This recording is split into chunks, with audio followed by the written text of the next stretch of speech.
नामांकन से पहले आकाश आनंद तो मतदान से पहले बसपा सुप्रीमो की है धुआंधार रैलियां। जी हाँ साथियों, मैं सागर नन्हीर और आप देख रहे हैं प्रबुद्ध भारत टीवी। अगर आपने हमारे चैनल को अब तक सब्सक्राइब नहीं किया है तो कृपया हमारे चैनल को सब्सक्राइब करें और बेल आइकन को दबाकर ऑल पर क्लिक करें। साथ ही हमारी इस रिपोर्ट को अपने दोस्त परिवार और रिश्तेदारों में शेयर करना भी ना भूले। दरअसल आपको बता दूं कि चुनाव के लिए नामांकन से एक दिन पहले 11 अप्रैल को बसपा के नेशनल कोऑर्डिनेटर आकाश आनंद बिजली घर चौराहे पर बसपा प्रत्याशियों के लिए चुनावी रैली करेंगे।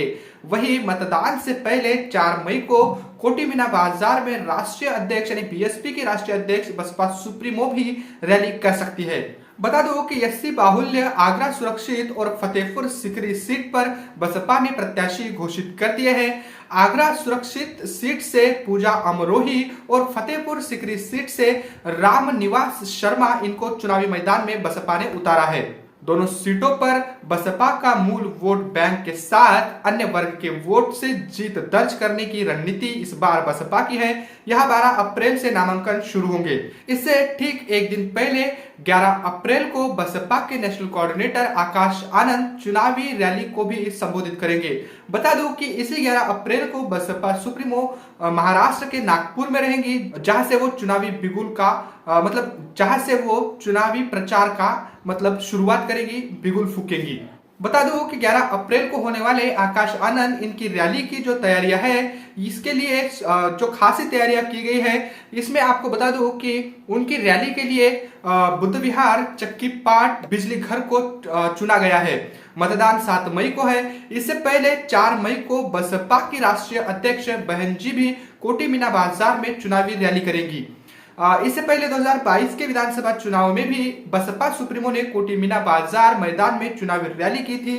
इसके साथ ही आपको बता दूं कि बसपा के वहां के जिला अध्यक्ष विमल वर्मा का कहना है कि बसपा राष्ट्रीय अध्यक्ष यानी बीएसपी सुप्रीमो और इसके साथ ही नेशनल कोऑर्डिनेटर आकाश आनंद की रैली के लिए प्रशासन से अनुमति भी मांगी गई है।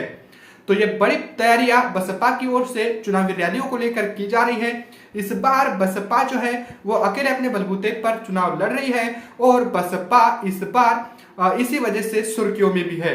बता दूं कि पिछले लोकसभा चुनाव में बसपा ने सपा के साथ मिलकर चुनाव लड़ा और 10 उम्मीदवार जीत कर आए। 28 में से 27 उम्मीदवार ऐसे थे जो 2 नंबर पर थे और एक तीसरे नंबर पर था। तो इस लिहाज से अब बसपा जो है पिछली बार गठबंधन के साथ चुनाव लड़ी और इस बार जो है बसपा अकेले अपने बलबूते पर चुनाव लड़ने की बात कर रही है। तो इस बार बसपा के लिए बहुत सारे चैलेंज भी हैं और उन्हीं चैलेंजों को एक्सेप्ट करते हुए बसपा ने इस बार जो है अपने कैंडिडेट भी सोशल इंजीनियरिंग के आधार पर उतारना शुरू कर दिया है। लगभग 25 उम्मीदवारों की जो सूची है बसपा ने अब तक घोषित कर दी है और अन्य सीटों पर बसपा के जो उम्मीदवार है वो उन जगह पर यानी जोन स्तर पर, जिला स्तर पर बसपा के जो पदाधिकारी है वो अपने उम्मीदवारों को घोषित कर रहे हैं। 25 उम्मीदवारों के बाद अब और भी आधिकारिक सूची जारी होगी, उसके बाद हम वो रिपोर्ट भी आपके सामने रखेंगे।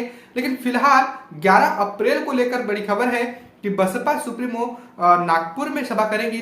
तो वही बसपा के नेशनल कोऑर्डिनेटर आकाश आनंद ये 11 अप्रैल को उत्तर प्रदेश में जनसभाओं को संबोधित करेंगे। नामांकन से पहले आकाश आनंद और चुनाव से पहले, मतदान से पहले बसपा सुप्रीमो बड़ी जनसभाओं को संबोधित करेगी और इस बार बसपा का जो प्रचार प्रसार का जो तैयारियां है, इसकी जो तैयारियां है ये काफी उफान पर दिखाई दे रही है। हालांकि मेन स्ट्रीम का मीडिया बसपा को लेकर वो हमेशा से ही बसपा की खबर नहीं दिखाता है, लेकिन सोशल मीडिया पर बसपा की खबर आपको देखने को मिलेगी। और इस प्रकार से अब बसपा का जो है वो चुनावी बिगुल फूक चुका है। बसपा के नेशनल कोऑर्डिनेटर आकाश आनंद 6 अप्रैल से लेकर 1 मई तक चुनावी जनसभाएं करेंगे। इसके साथ ही वो अलग अलग राज्यों में भी चुनावी प्रचार कर सकते हैं।